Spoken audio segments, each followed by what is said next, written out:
Welcome to Data Summit in New York City. I'm Stephen Fagg, Director at Database Trends and Applications in Unisphere Research, here with Mike Corey, President of Ntirety, Division of Hosting, and Don Sullivan, Product Line Marketing Manager of Business Critical Applications at VMware. Database Administrator is a key job title amongst our readers at Database Trends and Applications.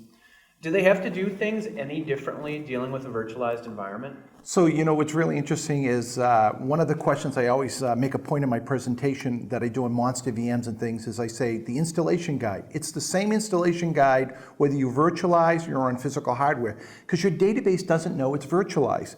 One of the nice things about vSphere is the hypervisor does not change the OS stack, unlike a lot of other hypervisors, which means the database will behave exactly the same way. If you don't give it enough memory, it's going to be memory starved. If you don't give it enough disk, it's going to be disk starved. If you don't give it a fast enough network, it's going to be network starved. But that same thing holds true for a database on a physical infrastructure. So you don't worry about quirky bugs when you virtualize with vSphere. Absolutely, Michael, and I think the best way to describe that technically is the idea of the hypervisor. The hypervisor, which really is nothing more than what an operating system was supposed to be all the way back in the 60s, right, is the most advanced capable hypervisor in existence, and I think by anybody's estimation.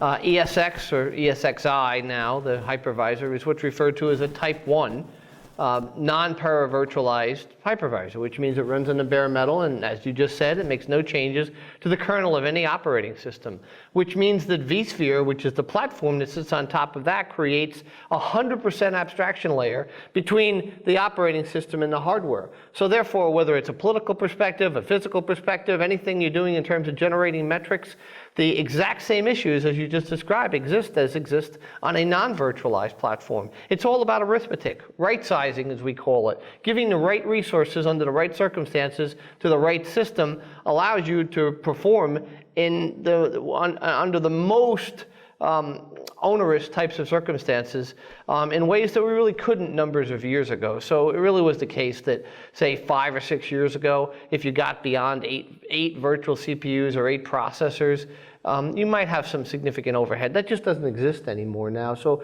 it really is no different in any substantive way running on virtualized infrastructure than just directly on physical hardware. No, in fact, I always illustrate the point because you'll see companies will say, well, it's expensive. Well, you get what you pay for. So we had a customer that had taken a database and virtualized it on an open source hypervisor.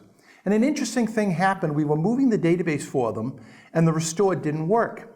So we started doing some checking, finally opened up a severe 1 patch call with the vendor, and the answer came back from the hypervisor vendor, oh, that's a known bug.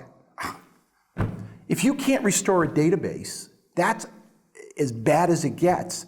And the vendor, the hypervisor vendor, wasn't overly concerned about that. Well, that behavior is unacceptable. So to me, you really do have to understand if you're going to take a database what the hypervisor is capable of. So having a hypervisor that doesn't change your stack to me is just so important.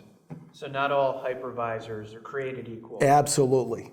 Understood. That's true. Some of them are freeware, and some of them are much, much more sophisticated. When you're going to the cloud, you should really be asking the vendor, what hypervisor are you using?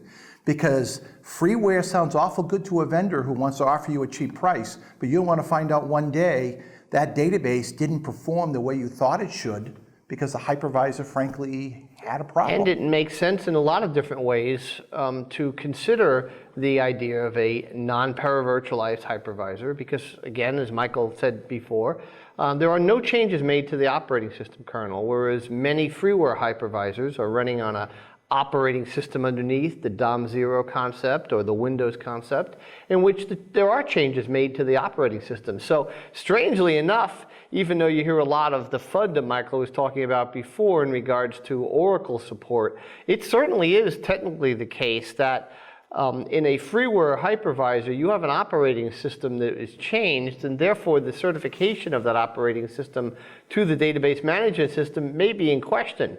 Whereas when you're running on a non-para-virtualized hypervisor, there are no changes made to the operating system at all. So any certification that was done of the database management system or the application to the operating system is still intact. There is no difference whatsoever in any real or substantive manner.